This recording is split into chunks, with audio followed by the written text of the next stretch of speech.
Can I just get a thumbs up from the folks who are online? Can you hear me? All good through WebEx? I'm getting seeing thumbs up. Fantastic. So can I get started?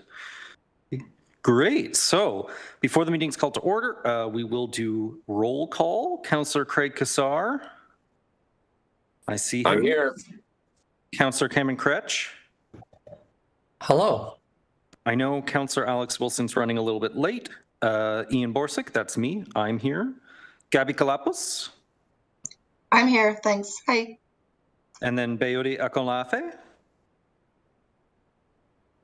I see Bayode online. I'm here. Good evening, everyone. And then I do not see a Dawn. We have regrets from Jordan and Juliana. Jeff Hardy. Jesse Hudecki, I don't see. Lucia isn't here. Aditya? Yep, I'm here. Zach, I see you're there. Franklin Arduzzi?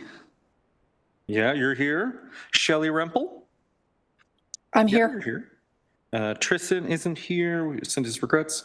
Mary Ellen? No. Matthew Tutty? Nope. We also have regrets from Miles Sargent and Ladia Smoke. And then last but not least, Mary Luz Velasco. I'm here. Great. So I will now call us to order. This is the Climate Change Advisory Committee meeting. We are calling to order at 6:03 on May 27th.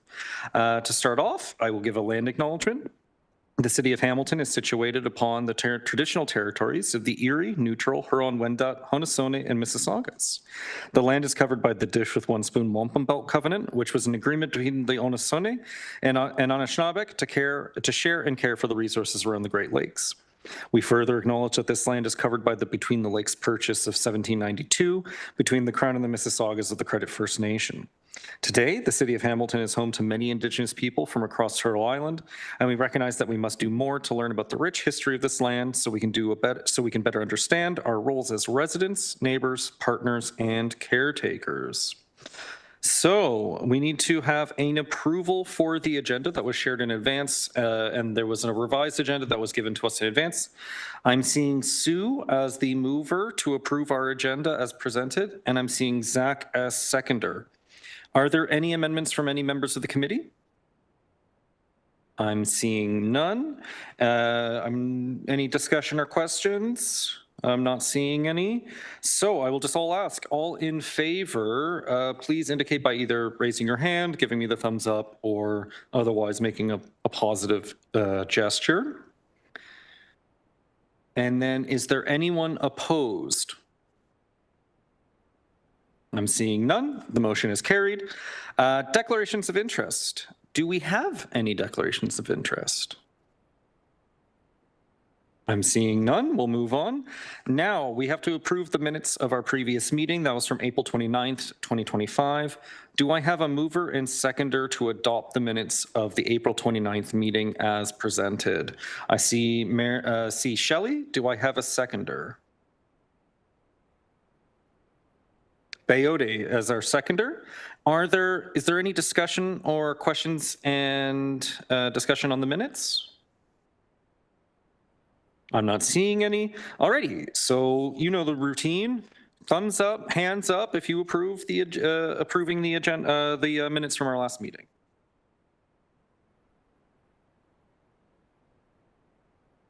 Okay. Is there anyone opposed?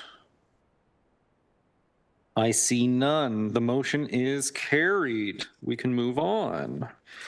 Next up is items for information. We have no delegations as well. So this is item 7 in the agenda, and we're going to be starting with item 7.1. And as a reminder, we'll receive all items for information together at the end. So item 7.1, 7.1A, Office for Climate Change Initiatives Annual Update. Director Lukasik, please take it away. Thanks, Ian. Hi, everyone. Just a very quick update. on the Hamilton's Climate Action Strategy annual update report to council through the General Issues Committee. We have shifted the date, just so you're all aware.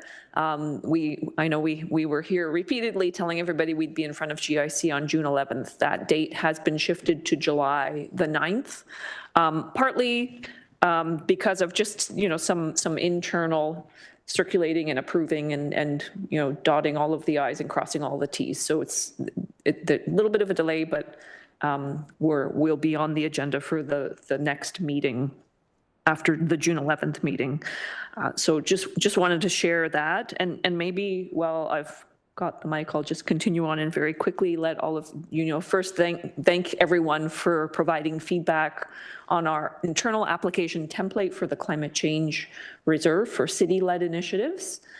We did open the intake last Thursday, and we've set a deadline for city projects to be submitted to us by June the 26th. So I just wanted to let you all know that window is open, and hopefully there are staff thinking of lots of great ideas that they could request some support from the reserve so that they can move forward on some of that work. And happy to answer any questions. Are there any questions for Director Lukasik? Frank? That is only Could you just turn on your mic? It might be on, actually, the light. Yeah, there you go. okay. That is only open to city staff, correct? Yeah, Frank, that's correct. For this particular process, it is for its internal applications for city-led initiatives. We could suggest something for city staff if they wish. Through the chair, that's a good question. I know, I may be fair to say, I guess, through the input that we've received from advisory committee members, we have modified the application template to reflect feedback that we've received. So I guess in that sense, through advising, this body has already influenced in that way. Is that all your questions, Frank? That's it. Okay, great. And then are there any other questions for Director Lukasik? I'm seeing none. Thanks for joining us, Councillor Alex Wilson. You sent your regrets. I'm just acknowledging that you joined. Thank you. That takes us to item 7.1B, Climate Change Reserve, call for volunteers. Gabby, I believe you're taking it away on this one. So please take it away, Gabby. Thanks, Ian. So we sent an email was sent out to the committee members seeking 2 volunteers to help review the projects that are coming in from city departments for the Climate Change Reserve. I do have one person who's put their hat in the ring, but we are looking for more volunteers. So I wanted to kind of see if there's anybody else from the committee who would be willing to put their hand up to review the applications coming in for the Climate Change Reserve. The rough timeline for it is sometime in July, and it kind of will take about 8 hours, anticipated about 8 hours to review the applications, and then there probably would be a meeting with the climate change staff to provide the input into a collective scoring sheet. So I was just wondering if we can get any volunteers for it.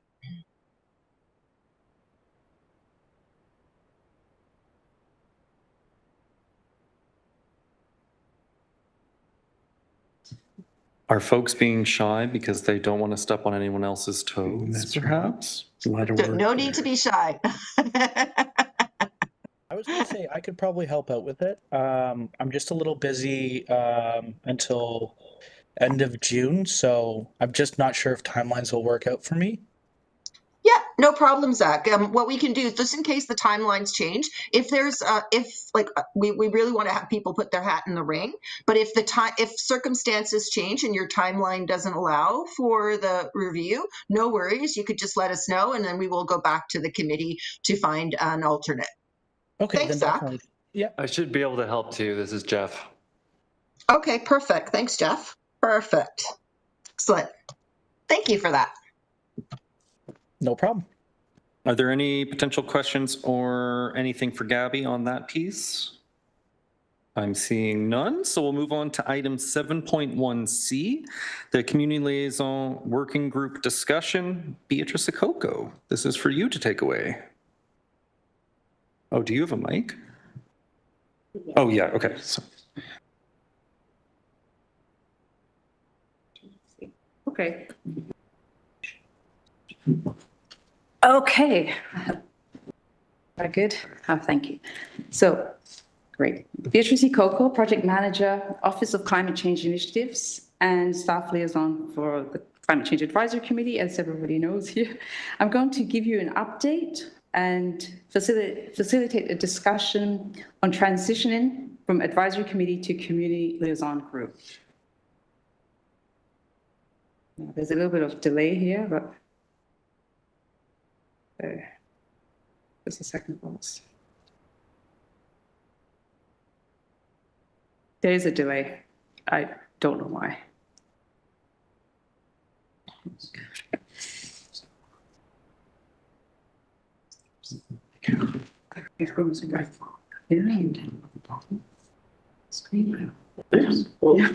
Now it's so sorry, everybody. Just 1 second. I'm having some trouble with the moving this forward. I don't know why I didn't help.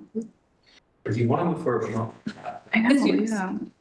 Guys, I'm having trouble. It's not wanting to move forward for some reason. Okay, so you know what I'm gonna do? I'm just gonna scroll. No, what I'm gonna do is I'm gonna scroll. Here, I'm gonna use this method. Okay, so this is an overview. Why the transition to community liaison groups, CLGs? What is a CLG? And some areas of consideration, discussion, what to do, what do we want to be? Oh my gosh, this is I'm having trouble with this. Okay. Maybe I should transfer it to you, Ian. yeah, I don't know. I'm having a little trouble. Yeah. Yeah. Okay. It's just I'm having a little bit. Oh, I think this might work. Okay. So why community liaison groups? The last volunteer advisory committee review, the last time we had an opportunity to review advisory committees was back in 2015. So it's a timely process. So in 2023, there was a council motion and direction to review these advisory committees. This review was done in partnership with the Social Planning Research Council. And in November of last year, staff presented their findings and recommendations in a report to the Audit, Finance and Administration Committee. Now, this report was deferred back to staff, and there were many questions and concerns raised by council members and delegations, and we know some of people here are delegated.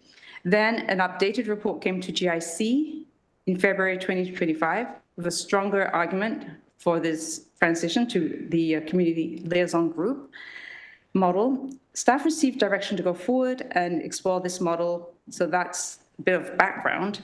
Then the community liaison group model it's guided, so there's some guidance around why, you know, it's guided by this term of council priorities, which was adopted by council in January 2024 to achieve a consistent, strategic and outcome-driven approach to public engagement, and also to increase impact of city-led decision-making processes, establish trust and relationships with members of the public who are impacted by decisions. And then finally, this new model is intended to reflect Council Priority 3, which is be responsive and transparent, get more people involved in decision-making and problem solving. And you can view the reports, the appendices, and listen to the presentation at GIC Committee on February 2025 if you follow this link. So continuing why communities and groups. This process has also been guided by municipal best practices. We've heard from staff who presented the report that as well that they pointed out this model landed on is aligned with 10 municipalities that they scanned that have adopted this model basically that for its flexibility and for its ability to engage more voices. So that was one of the main reasons why this model was picked. Again, that need to remove barriers to engagement. And so, and as well, another recommendation was to align with Hamilton's 5 public engagement principles, which are building trust in relationships, every voice is valued, clear, timely, and transparent information, adapting along the way, and continuously improving. Now, again, these are all council priorities, and they really did want to align this new model with that intention.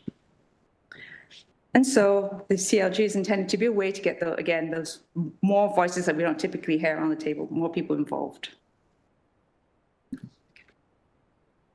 So what is a community liaison group, you may be asking and wondering? It is, as far as we understand it, it's resident-led and staff-supported. Councils can be involved. There can be more, it can be more formal or informal. So it can be formal like the way we have our groups, but it can also be very informal. The way I've heard it can be as informal as having email exchanges with staff. So sizes can vary. A mandate is optional, and OCCI, for our case here, Office of Climate Change Initiatives, is directed to basically look at a pathway forward to report back to the General Issues Committee on the creation of a community liaison group to replace the Climate Change Advisory Committee, and do so with tailored answers, like solutions, and a process for sharing results. Also determine a process for sharing results and findings back to council, reflective of communities' needs. So that's kind of where we are at now. Next slide.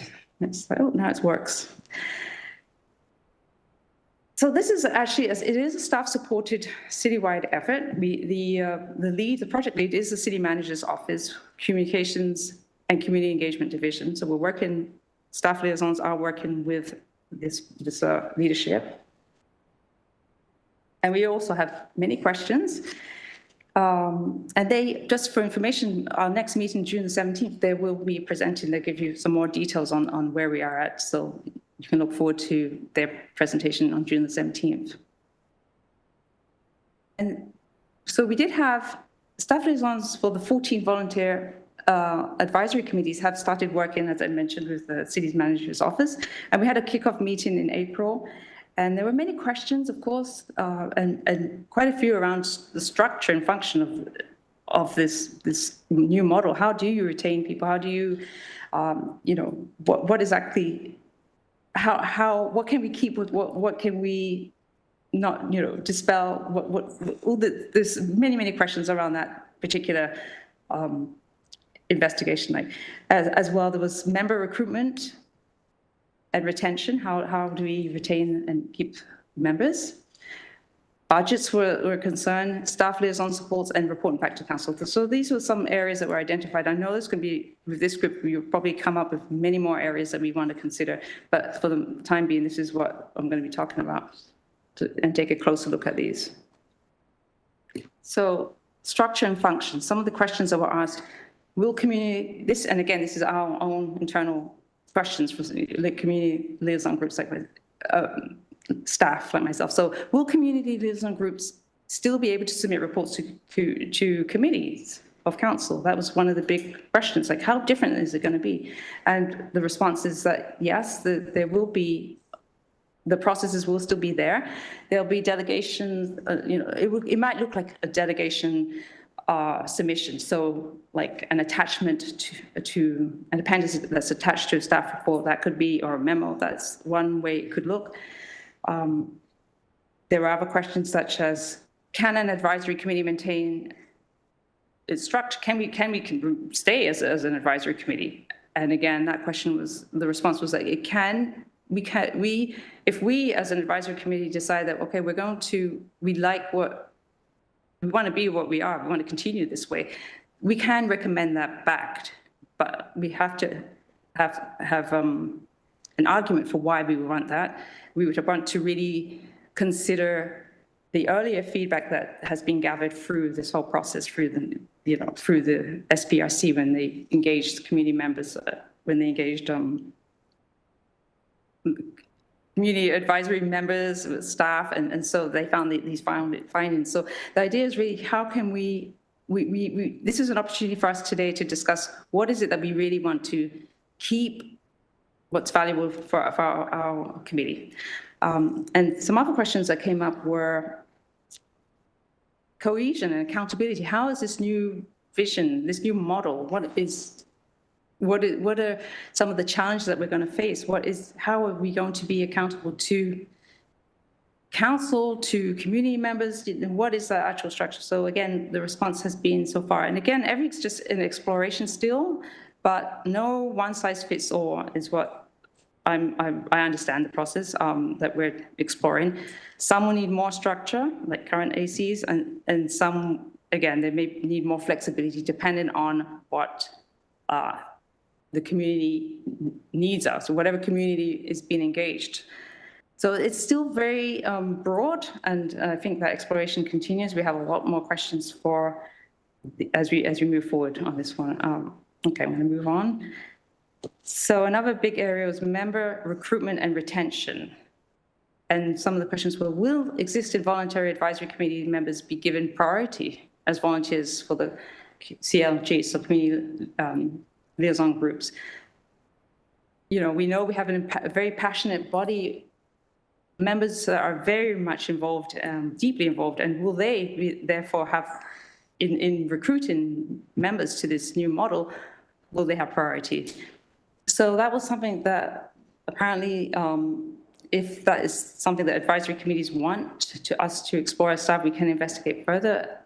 The way I understand that it makes sense to begin here with the body that we have, right?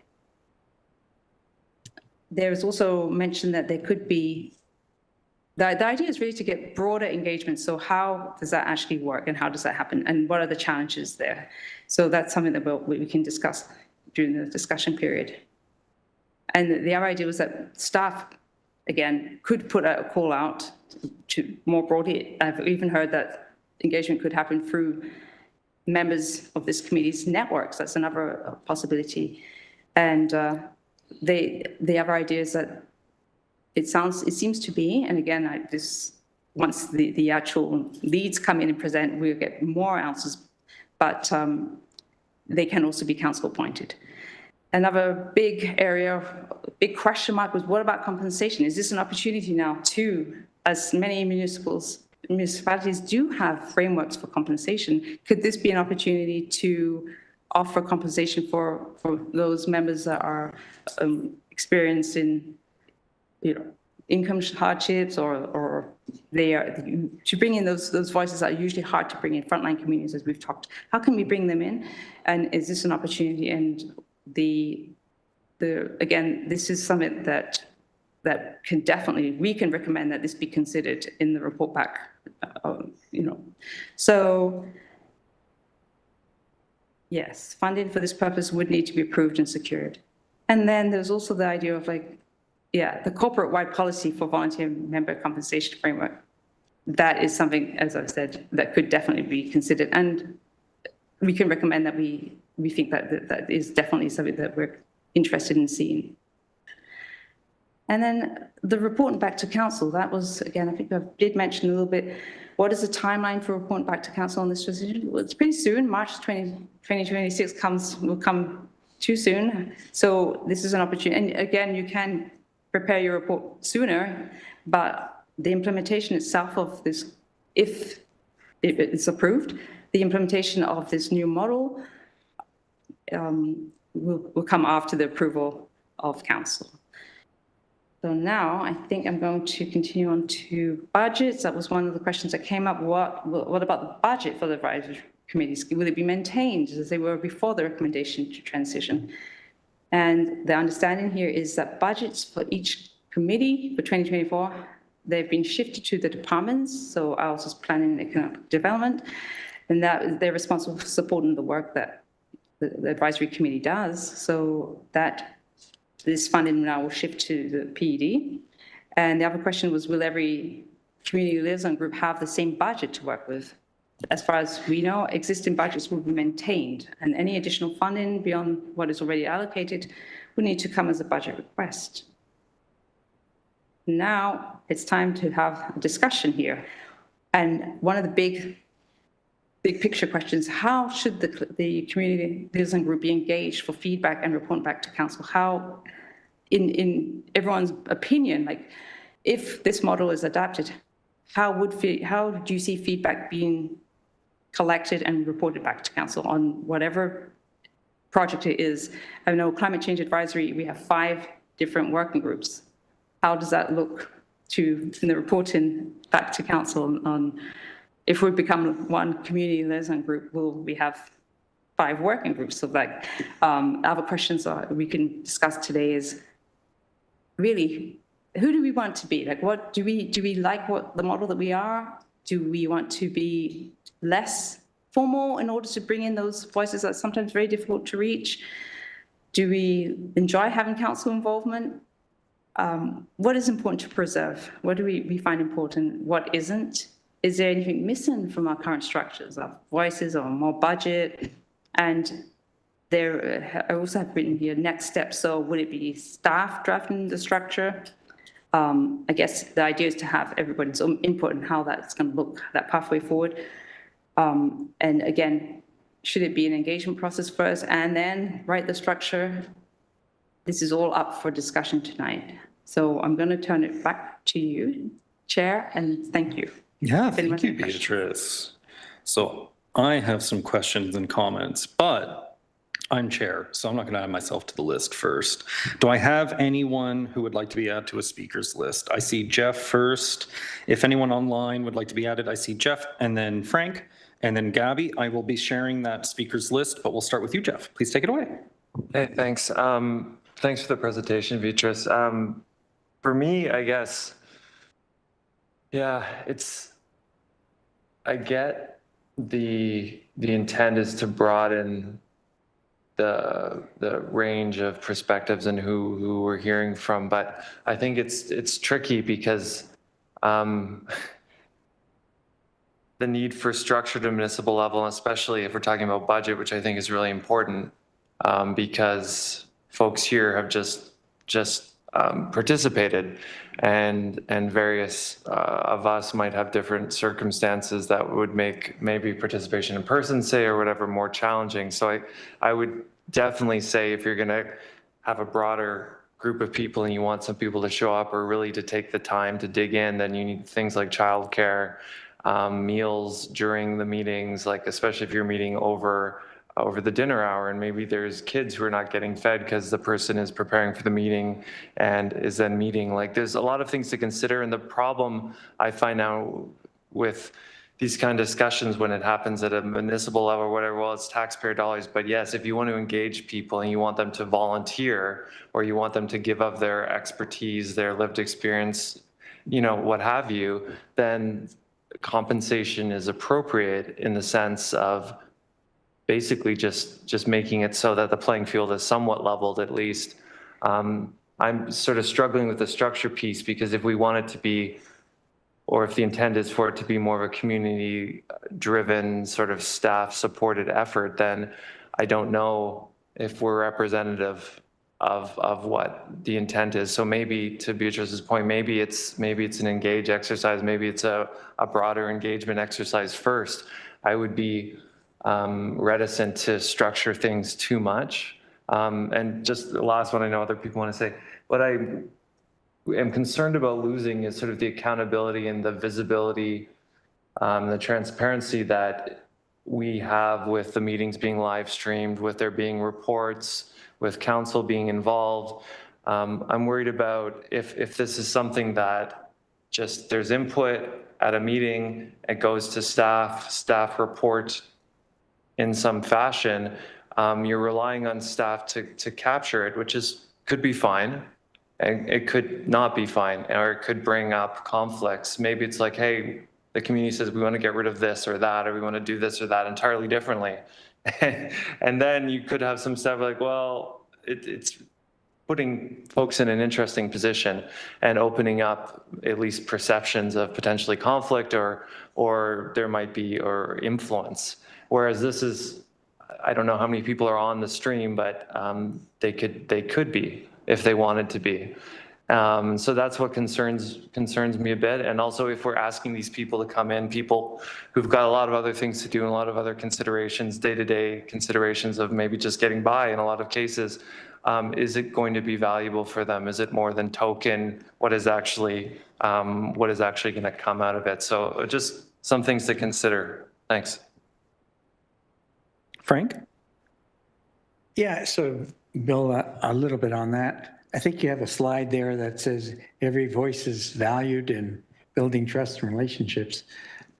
What I found, well, the parking here starts free at 7 o'clock. So there's one thing. I've got a handicapped parking spot, but I found a place across the street, so that's not a big issue. But when it first showed up, I thought, holy shit, parking is free at 7? Anyways. That's a minor thing, but it's not a minor thing. It's something that, it's an inconvenience. That's what I found. I've been working with the city now for over 2 years now on smart, sustainable, affordable housing. That's the goal, to find a site. I won't mention the group, but there's a group that asked me to schedule a meeting. Says we want an update, schedule a meeting. It's okay, schedule it for Monday. And then like when the meeting was ready to start, they said we canceled it. And then I had to, exchange emails. Why'd you cancel it? Oh, because you're meeting with corporate real estate. So we didn't find it appropriate. Well, couldn't you have the meeting at least and tell me that verbally? So I find that there is, not every voice is being valued equally. So that's one comment. Not from this group necessarily, but I sent out an email by mistake 4 times and didn't get a response. So, we need to communicate better, I think. That's all I got to say. And then next up we have Gabby, and then I will go after Gabby unless someone else comes up. Thanks. I definitely, I don't have any kind of preference with regards to whether it's a formalized structure or informal structure. I see the value of moving towards a more informal structure that can provide more input into the committee itself. But one of the things I think is absolutely critical, there is no point having a committee if there's not ability for the committee and committees or council to engage, to have lines of communication. I think that's the critical piece for me, is that in order to achieve the outcomes that are inherent in the updated process to bring in more voices, there still needs to be some sort of mechanism for the committee to engage with committee and council. Ultimately, it will always rest with the council to make the final decisions. So the committee is never making the decisions in terms of what council does. It's just providing input for it. So I think that to me is a critical piece that I think we really need to retain. I don't know exactly how that kind of what's the mechanism associated with the new process that would need to be achieved for that. But to me, that's one of the most important aspects that we definitely want to retain. That we want to get more people in and have a more flexibility and address the barriers that might be stopping them from participation. I have no problems with. I think that's a good outcome from the new process on what they're trying to achieve. But I think that's, to me, is the critical piece. And it seems like it's okay from that one, but I think that to me, the question is what is that process and what is the transparency and what's the tracking to see what kind of inputs going into committees, and then what's the decisions that council is making afterwards. And then having that tracking is really critical as well. Thanks. Gabby, can I hand you over the chair? Indeed. Great, Yeah. Thank you. As folks maybe would not be surprised to learn, as I am the one who made the delegation to the committee on the initial staff report regarding this, I have a lot of opinions. To kind of get to the point where I'm providing some feedback that's helpful to our staff, I think there's a few key points that need to be really at least focused on or acknowledged. I think structure and what is that structure is going to be a big sticking point in the end. And I think the following questions that underlie it can help guide that discussion. And so I do think it's important just to acknowledge that with that original staff report and the discussions of like, oh, well, whatever OCCI staff end up making a recommendation of, we have to consider that previous report. That previous report was flawed in a lot of ways because there's this dichotomy that city staff have developed, which is either you have accountability or you have inclusion. And I think you can have accountability and transparency as well as inclusion. And I think we've really, in the city, entered this weird realm where marginalized people need to be anonymous advisors to staff, and that's what they seek out regularly. I think that's really problematic. And so I think ultimately, to the points that have already been made, the fact that this is live streamed, the fact that an average resident can, if they have the interest, watch that, the fact that everything I'm saying right now is being live streamed and recorded keeps me accountable as a member of this, and keeps everyone in this room and who's online accountable as well, which I think is really positive. I think in addition to that, going about how to recruit membership, if we're going down a realm where council isn't involved, we're really potentially setting up a situation where, I'm saying this like personally, I'm really getting along well with everyone on this committee. I get along well with the staff. I'm getting along well with everyone. There may be people who should be at this table who maybe I wouldn't get along with. And if it's up to me to decide if they sit on the committee or not, is that appropriate? I think council involvement in making those appointments, or at the least having some input in who sits on these committees, also gives us as committee members the message that we are responsible in some way, and we have some responsibility to council, and that goes both ways. And I think that's exemplified by the fact that we have councillors who sit on this committee who work with us. So it's not just like we've been appointed to provide feedback to council. And I think the fact that there needs to be some form of democratic control through our elected representatives in determining this at the end of the day. And I think if this ends up becoming something that is only decided by pre-existing members of that committee and staff, we've removed a democratic buffer in place that not immediately, but down the road could really end up creating like toxic internal culture, I think. Beyond that, if Trevor Amhoff was on the call, he would know that I've been harping about this. Absolutely, there should be compensation for people who participate in these working groups. Absolutely, we meet at 6 p.m. This is dinner time. People have kids and things like that. I will just say that as someone who is here in a quasi sense of like I'm an employee of a nonprofit that is actively engaged in this, I think something along the lines of the Toronto model where I'm an organizational representative, in some ways, this is my job in some ways. Should someone like me get compensation for sitting on this committee? I don't think so, potentially. Should someone who's, as another councillor, when this was being discussed and the appointments were being made to the Climate Change Advisory Committee, if someone's like more of a normal person, like they're here as an independent resident, they're not here as a representative of an institution of any kind, then they absolutely should be compensated. And I think in a lot of ways, we've probably struggled to find members for these committees, not just for this committee, but for every committee because of that lack of compensation. So if there's any way that we as the committee can help make that point, I think that's really important. In terms of your next steps question, I really do think I think our input and our opinions as committee members is important here, but I also think there is a potential to engage with the public about this in a more robust way. March 2026, yeah, it's going to come up very fast, but if there's any way that we as committee members in a transparent and open way can gather information, and I'm thinking through my capacity at Environment Hamilton, if there's a way that we can maximize the amount of feedback that people are providing to the city on how this committee should be formed or this working group should be formed, I think we should all around the committee table be thinking about how we can help with that process because as folks know, like this whole process generated a lot of anxiety for people on this committee. It generated anxiety. I've talked to a lot of folks who have sat on the committees that have since been disbanded or were put on pause.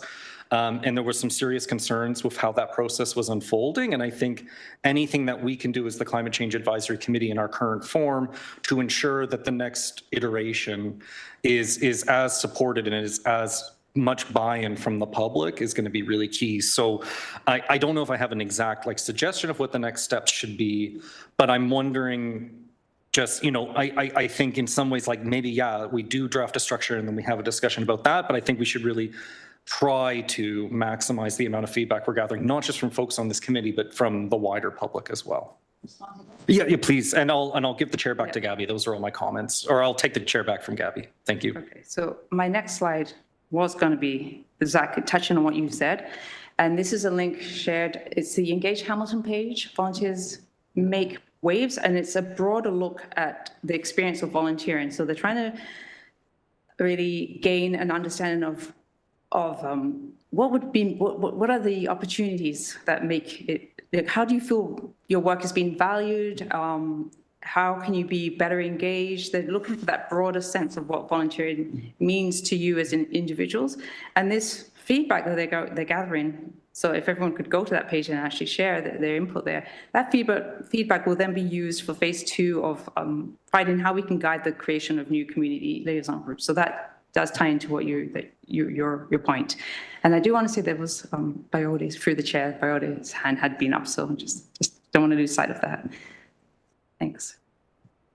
Jeff. Yeah, I just had a question about this. I think Engage Hamilton is great, reaching a broader audience. I'm just wondering if there's sort of in-person stuff. Like, I know sometimes folks from the city set up at the farmers market or go to community events, because I'm just worried about we're going to be going in a loop with the same kind of people who are keen on stuff and who will generally go online. Some people aren't really good with going online. Some people don't even have internet access, or they have to go to their library, for instance, and they might not be aware that this exists or may not take the time. So it's like, could you go somewhere? Could you, you know, maybe this is already being done. I'm just suggesting that I'm worried about, it's even, you know, all kind of sort of democratic processes. There's people who self-select, and there's people who are involved, and there's people who are interested, and then there's people who have, you know, useful things to contribute, but for whatever reason aren't reached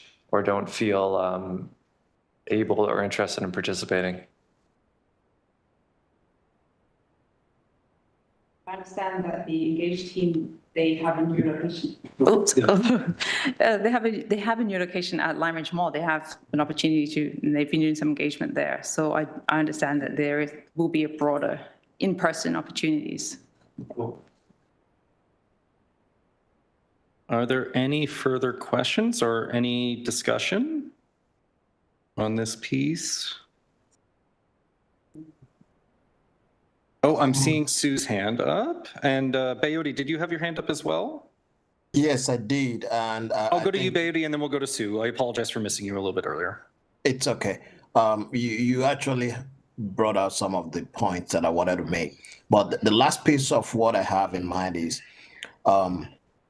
this CLG model, based on I think the first or second slide, shows that this is a type of best practice across multiple municipalities all over the place.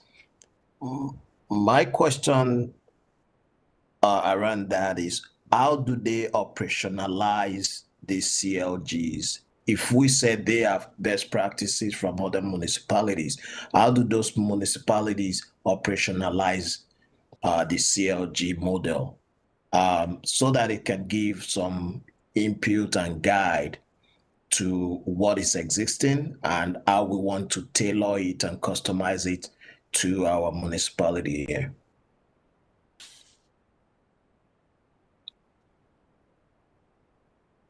Thanks for that question, Bayodi.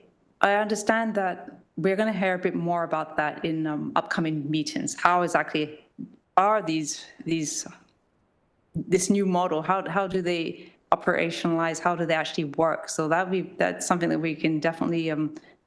So this feedback that I'm collecting tonight will be included in the broader engagement that this group is doing. So that question will definitely be answered. I don't have that answer right now, but they will have that for you. Thanks. Any further follow-up, Bayodi? No, that's clear enough. I appreciate it. Great, thanks. And then we got Sue. Hi, everyone. I just wanted to say that I think the engagement aspect of this is really important. I don't think that we're going to have a really good understanding of what the community liaison group should look like for the Climate Change Advisory Committee until we, I know this has already been discussed.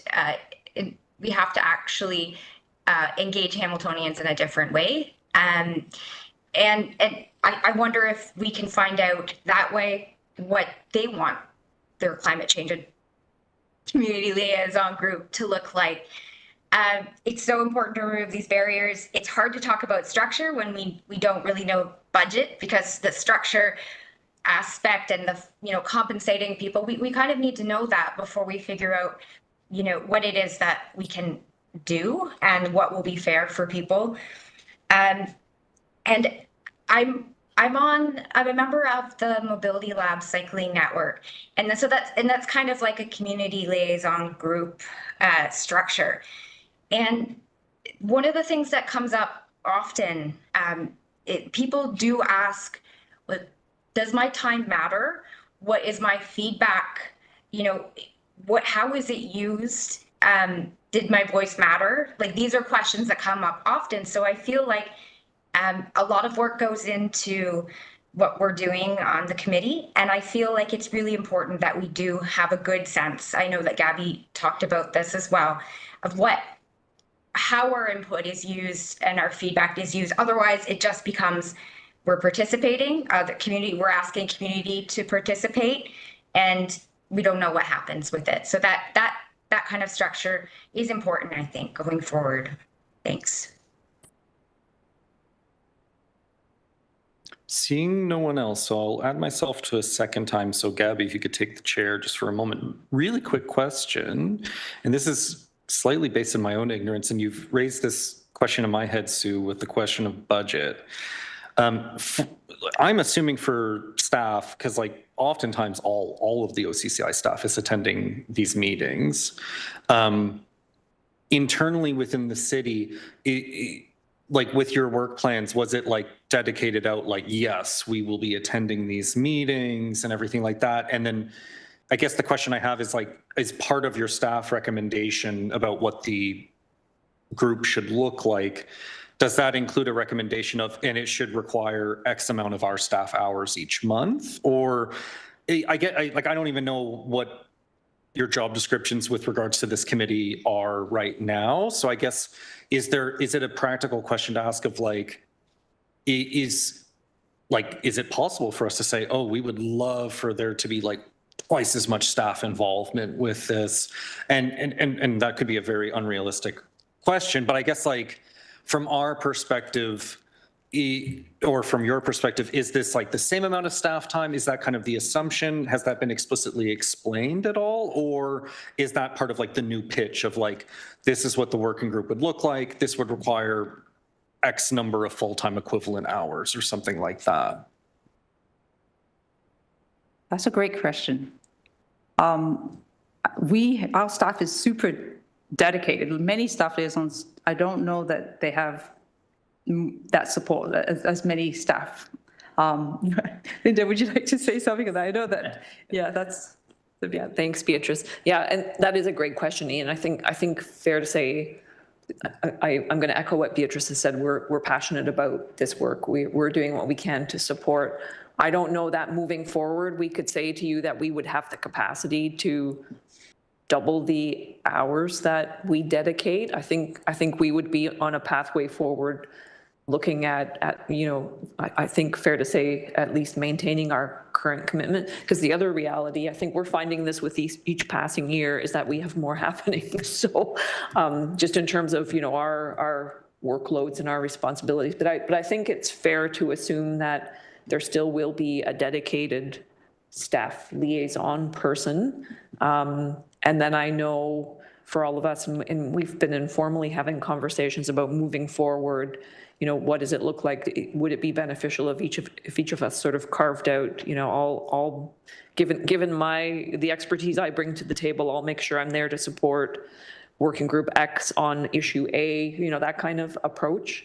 But I think what I can say with certainty is that the level of dedication that we have now, we're committed to maintaining moving forward. No, for sure. I think my question's more based in, like, could a theoretical outcome of this larger consultation be, Right. like, maybe staff go to council and they're like, look, we've done the consultation.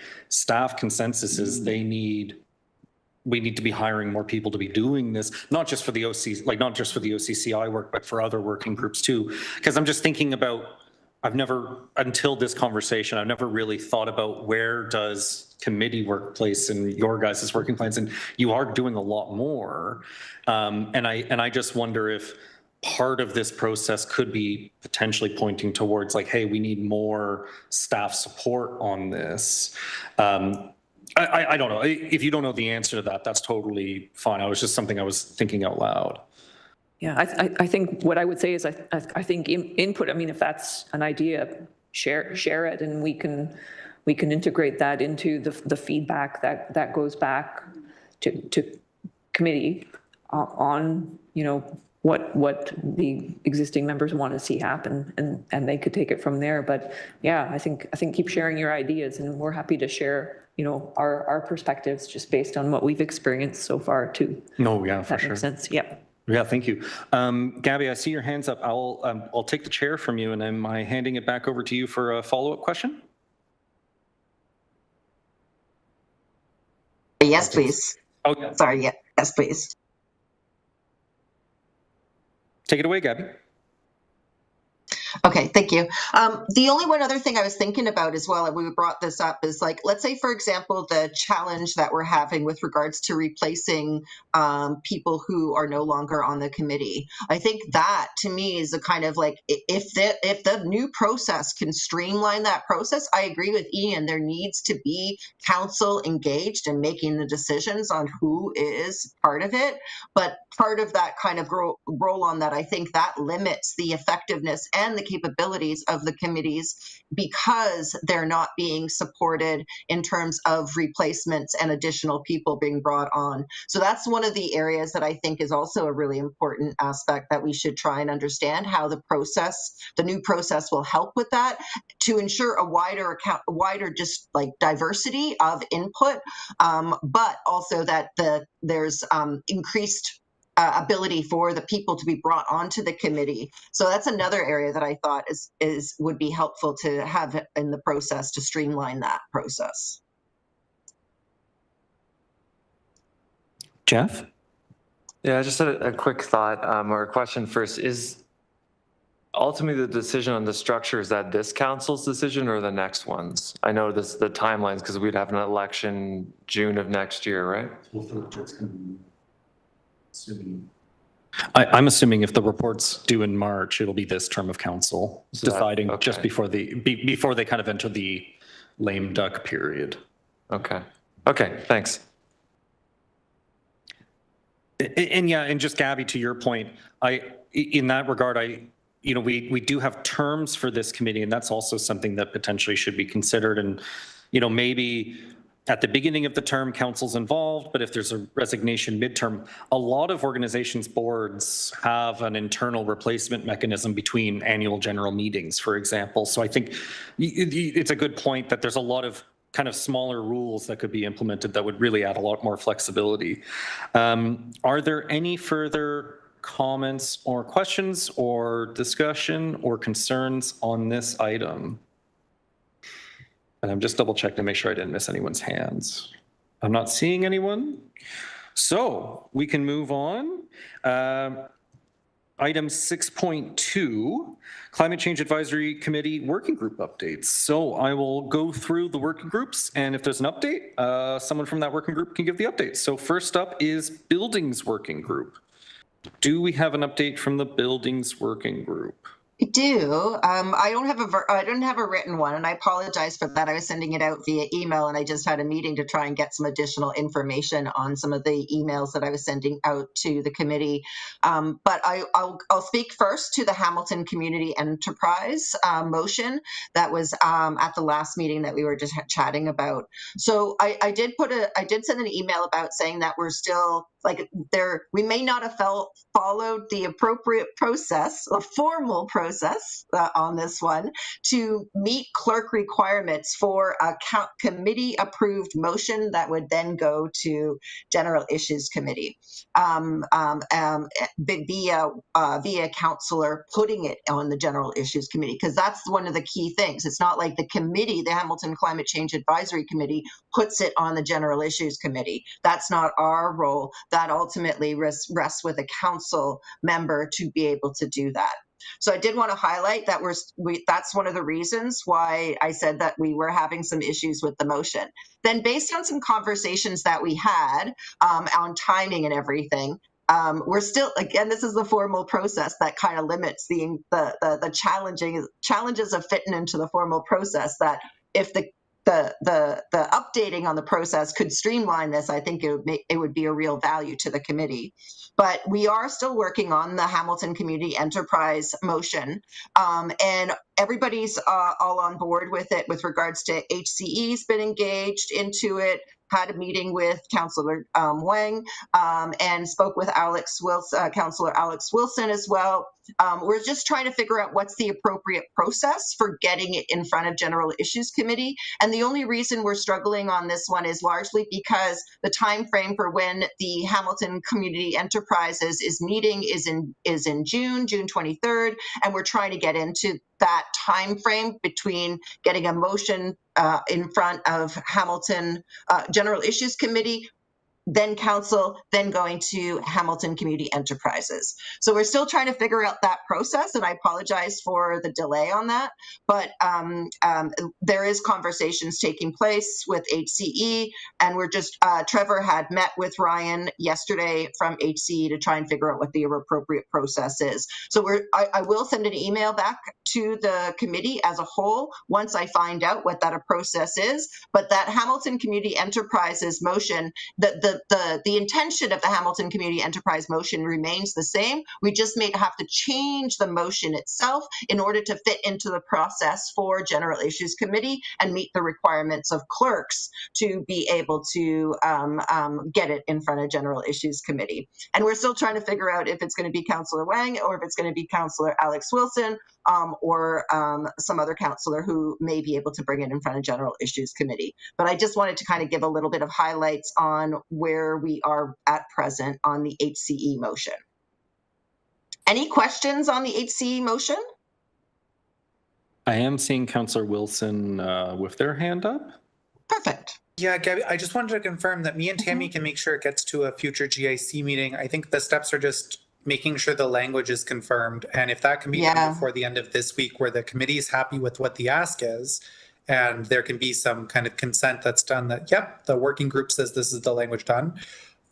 We're happy to make sure that. And then just if we're looking for a June GIC, just generally you're looking for a week or two ahead. So just we are at the 2 week ahead mark as of tomorrow. So there's time for sure. Like, we're not out of time. Okay. Just want to commit that if the language could be confirmed, that this is what the group's looking for. And if that could be done before this Friday, I think we'd be well on track to meeting those deadlines you talked about. Thank you so much. One of the key questions I'm curious about is because I don't know what the language we need to develop is. And so we just still need to work with regards to staff and clerks to be able to achieve that motion in the way that clerks want it. So I don't yet know what that kind of motion is, but I'm hoping that we can get that finalized up. The question I would have for the committee is, based on this, are we able to go, would the process be to approve the motion as it is now with the intentions in each of the bullets, and then we make a kind of clerk's version of it that meets the requirements for the process that they need, and then get approval from the committee? Like, that's where I'm struggling to try and figure out the process, because I don't know the language that I need to achieve from clerks yet, but I need to get it in front of committee to pass it for committee. I think if those outcomes and the 4 bullet points, and apologies for folks who maybe don't have that email in front of them, but if those 4 bullet points are the outcomes that the working group is looking to make sure are happening, myself and Councillor Wang can work with the working group to make sure there's a corresponding motion and that the checks are done. I think the bit on our end, and it sounds like we're just kind of saying different things, was making sure that the working group had the outcomes and you were confirmed on what your outcomes were. So what is the decarb plan? How is it aligned to the strategy? Like those are the 4 bullet points I'm mentioning. So if that's the right outcomes, then the process pieces we can help tackle for sure. Okay. So then and the if question, it doesn't come as a formal request from this committee and instead it comes to us, Councillor Wang moving a motion, for example, that means there's an opportunity for the committee to delegate and say, or write a letter to say, yes, we support this. So even if it doesn't come legislatively from this committee because Councillor Wang's the one moving it, there's still definitely a way for the climate committee to comment. I think there's just a hesitancy from anyone, councillor, to kind of take it on until we're confirmed on your outcomes. Yeah, for sure. So then I think maybe one of the things we need to do is just have an actual kind of like vote on the 4 bullets that are in the motion for Hamilton Community Enterprises coming from the committee. Then we can then finalize up the wording to meet the requirements from a clerk's perspective. And I threw it all in the chat just so people can have it, if they can't find the email where we were chatting about this all back and forth. So I think maybe it's worth it just to do a vote from the committee just specifically on these bullets so that we have a formalized structure on that one, and then we can finesse the language in order to meet the requirements that clerks have. So Gabby, what I'm going to suggest, just so folks have a little bit of time just to read the 4 bullet points, reorient themselves, we still have a few different working group updates, and then we have motions coming up at item 9. Then we can circle back to it and then have a proper vote on it before we adjourn. Okay, perfect. And then Beatrice can also put it up and share it as well in a more accessible format. Perfect. Thank you so much. So then that takes us to the community engagement. Sorry, I'm not finished with the buildings working group. Sorry. The other item on the buildings working group is just Beatrice had sent out an email on an update on the green development standards in the city of Hamilton, and it going back to staff for costing analysis. I did want to kind of highlight that we did also send out an email just providing updates to the committee on Bill 17 and what that potentially means for green standards. I will say that we're still in the process of trying to understand what Bill 17 means for green standards, but generally, only time will tell because we don't have the details with regards to how they intend to implement Bill 17, so we don't have that information. But I think one of the key things that I wanted to highlight is that it does seem like that Bill 17 still gives municipal authorities on green development standards if municipalities have green development standards in their official plan already. And then what they need to do is then require a list of all of the plans that they require as part of a full development application, bringing in the plans that adhere to their green development standard. So there still does seem to be a mechanism for municipalities to advance green development standards. So I did want to kind of provide an update. We do see that there's a fair amount of interest in municipalities moving forward with green development standards as they have them right now. So where we see that there's going to be a challenge, and in particular for Hamilton, where they may be a challenge, is if green development standards haven't been amended, if there hasn't been an official plan amendment incorporating green standards into the official plan, that official plan amendment that Hamilton puts in place will have to go in front of the Minister of Municipal Affairs and Housing and get approved. We do not know whether the minister will approve that OP amendment. So that's another key question that we really need to understand and keep track of. I can share some more information on Bill 17 with the committee if they're interested. And there are, I think it would really make sense for the Hamilton Climate Change Advisory Committee to put a submission into the Bill 17 Environmental Registry ERO process to provide input to support for Hamilton Green Development Standards authorities to be protected.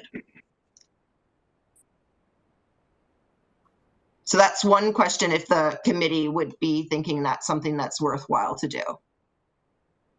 And if so, I can draft one, send it out by email, but I wouldn't be able to get it approved at the next meeting. It would have to get approved by email. So I don't know how we handle that with regards to voting.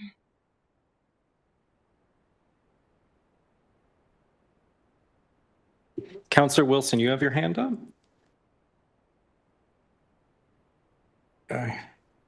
I do. Going to Councillor ahead. Wilson Yeah, yeah, first. first, Sorry, yeah. Frank. That's okay. Councillor Wilson? I think that's a lingering hand, so we'll go over to you, Frank. Okay, I agree with Gabby. We should draft a response to that and at least vote on it at the Buildings Committee level with recommendations to go to the full committee. It might be a good question. Is anyone opposed, or does anyone have any concerns with Gabby's proposal with regards to making a submission for the ERO with regards to Bill 17? I have no concerns and no opposition. Does anyone else? Councillor Kretsch?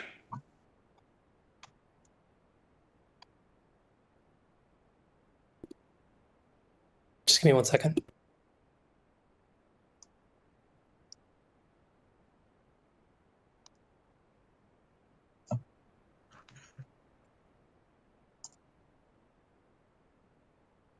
Sorry, sometimes thinking my cat is joyful. So having an echo thing going on here too. Just briefly, just wanted to say that there's two things here I just wanted to flag for you really quickly procedurally. You cannot vote on something by email. That's not real. And in order for this committee to make some kind of public statement, it has to go through the process, right? So you can't just speak from this position like out to the government. Has to go through the process. So if it's too late for it to come to the next meeting, then you won't have an opportunity to do it. I'm just letting you know that now, just so no one gets their hopes up, does a bunch of work, and then is like, oh gosh, wish we could have, it would have had to come here in some type of draft format before it can go there. I'll also say that similar to the motion you were talking about earlier, with respect to the HCE, you know, if this committee wants to be involved in that process, you have to put it through a citizen committee report. That's all. It's fine if Councillor Huang or somebody else wants to pick up that citizen committee report and do something with it. But those are the mechanisms that you'll have to use for it to be official and for it to work. So just flagging that so people don't do a bunch of things. Doesn't mean you can't lobby council to put a statement together or help them draft something or bring something to council for them to do directly. It's just that the CCAC is limited by the fact that you meet when you meet. Okay, and here's one question I wanted to understand. So if we send it out from the buildings working group, recognizing that it hasn't been endorsed, but no, that doesn't work either. No, everything from the buildings working group comes here to be approved, and that goes through the thing. Okay, so then what we will do, because chances are the government's going to pass this before the deadline for the ERO anyway. So I don't think we should kind of use this as a false deadline for the ERO. I think what we probably should do is just kind of say we can come back to the next meeting on June 17th with a draft letter or a draft letter for the committee to provide input on, and then we can submit that into the provincial process, even though it doesn't meet the deadline for the ERO. This will be a longer term conversation between municipalities and the province anyway, so I think that would suffice. Okay, that helps me. Thank you. Anyone have any input on this? Other than agreement, because I'm seeing nodding heads and the like there too. All right, so we'll move on, because that's everything from you, Gabby. I'm not cutting you off now again. Okay, great. Technical and Governance Working Group. Do we have an update from the Technical and Governance Working Group this month? I don't believe we do, as we are missing our co-chairs of that working group. Last chance. Before I move on? No, we'll move on. Nature-Based Solutions Working Group. Do we have an update from the Nature-Based Solutions Working Group?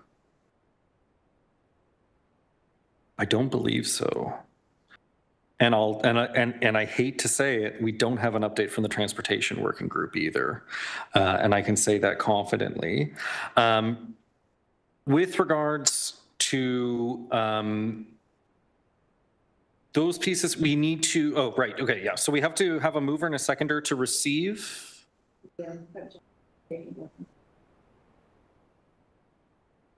The which working group? The Community Engagement and Climate Justice Working Group? I thought we already went through that one. Is there an update from the Community Engagement and Climate Justice Working Group? Yes, there is. Okay, I stand corrected. Thank you, Beatrice. So I'm really excited to be able to tell you that the meeting on May 8th with new partnership opportunities went really well. It was a good first meeting. We had about, I'm not sure if it's 16 or 17 people from McMaster, HHS, Climate Crisis Working Group. We talked about the misinformation, the Capstone project, the misinformation project that Blessing is doing.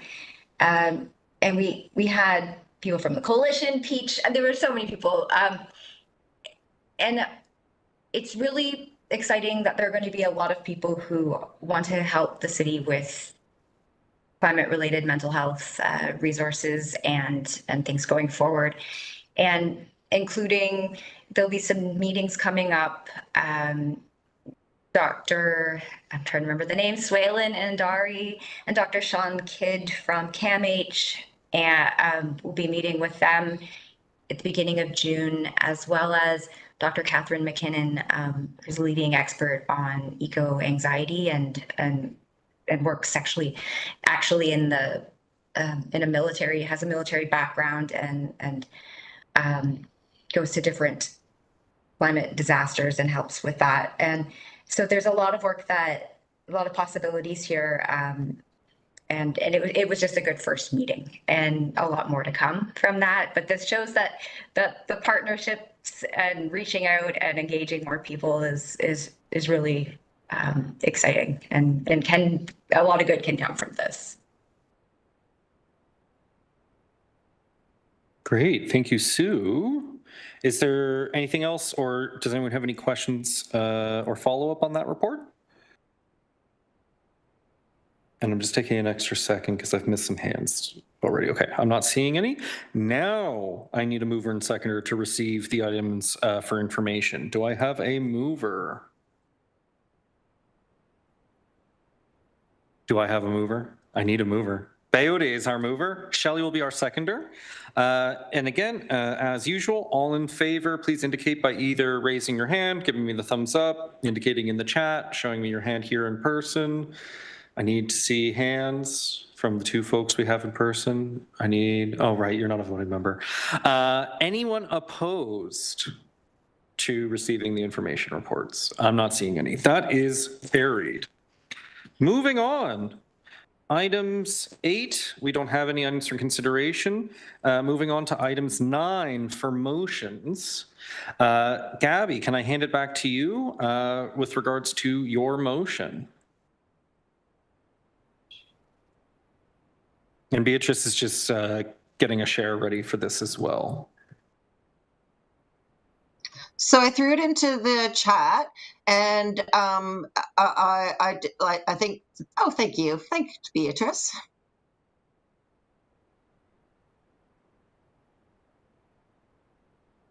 And really, I just wanted to see if there's any questions that people have, and then we would just do a vote for it just to kind of cover our bases here. Could you maybe zoom out so we can see the whole thing? Yeah. If we are still I don't think we'll face any challenges on this. I think it's just a process thing that we need to kind of sort out. But I think we could use the committee. Sorry, Councillor Kretsch, what was the name of it? The Hamilton, the committee, community. Sorry, I forgot the name of it again. Oh, the Citizen Committee report. But yeah, I don't think you're Citizen Committee report. You're going directly. You're just getting this approved in principle here today, and then I think Councillor Huang is picking it up. I wasn't at the last meeting, so I don't really know what's going on specifically. So whatever you're doing, carry on. Okay, perfect. All right. And then are there backup plans? Should we kind of have any issues, which I don't think we will ever have. I don't think we will have. I think it's just a matter of process and timing. But we can always keep the citizen committee report in our back pocket as an alternative way to get this in front of council. But I don't think that we'll probably have to do that, considering the support there is for this across both HCE and across council members as well. So I think we just need a vote for it. Before we do the vote, does anyone have any questions or discussion on the motion as it's presented to us before us? I just had a question. Jeff, take it away, please. Yeah, I'm not obviously voting, but I noticed the net zero emissions target timeline. If this was adopted by council and this was a requirement for HCE, and then the city was to amend their timeline to be more aggressive, like 2040 or whatever, is there a need to add language or, you know, to say 2050 or as otherwise whatever by the city? Or would that just be something that happens automatically? I'm just wondering. I wonder, just to cover our bases, maybe a friendly amendment, if the mover is amenable, could just be by 2050, or just maybe even in line with City of Hamilton targets is maybe the best way of using that. So that way there is that alignment. But if Gabby, it's up to you as the mover of the motion, if that's a friendly amendment. I would have no problems with it.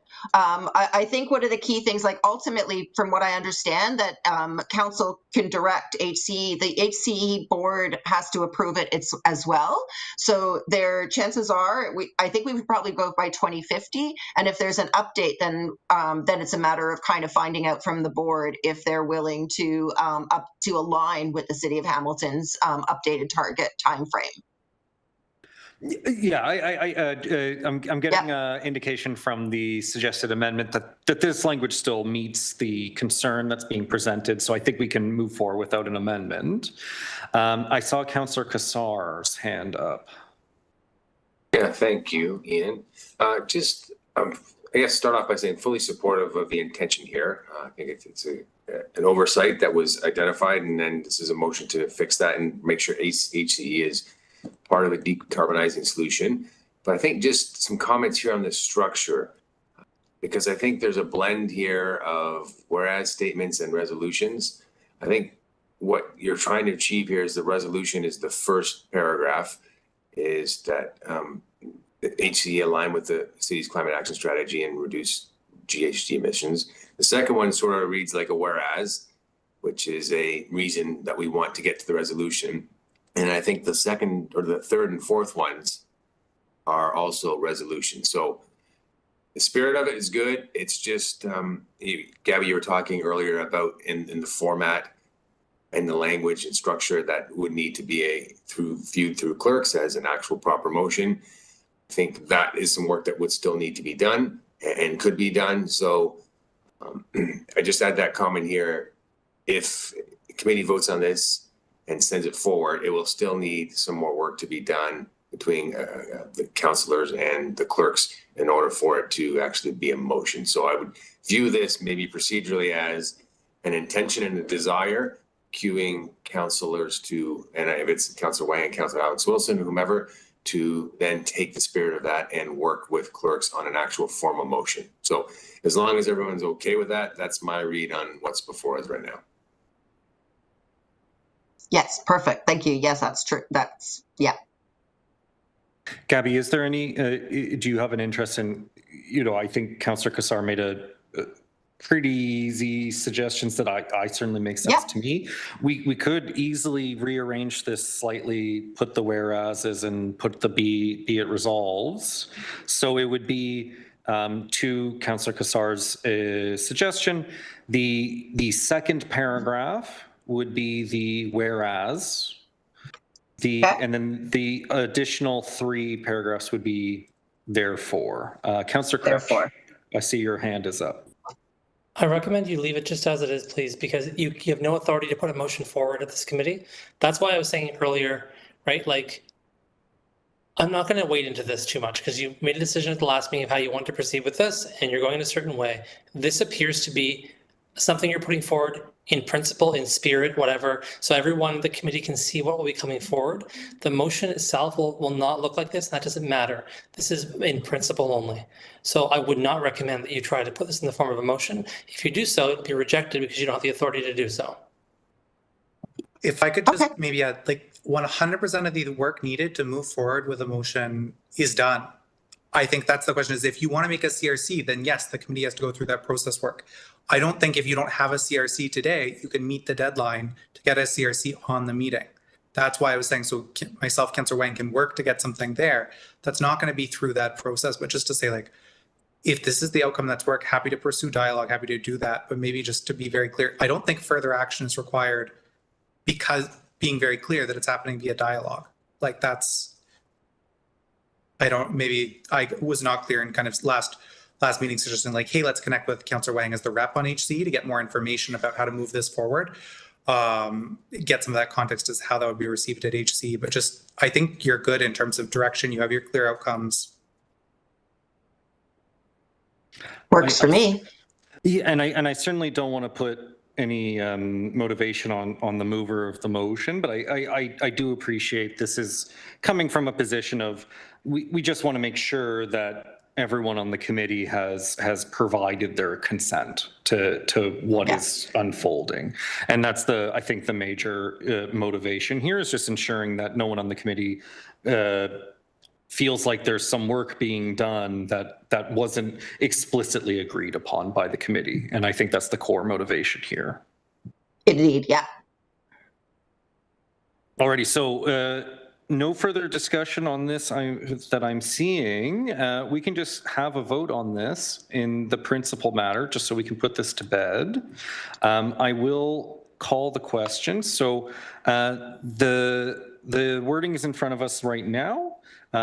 All in favor? Can I please see a show of hands?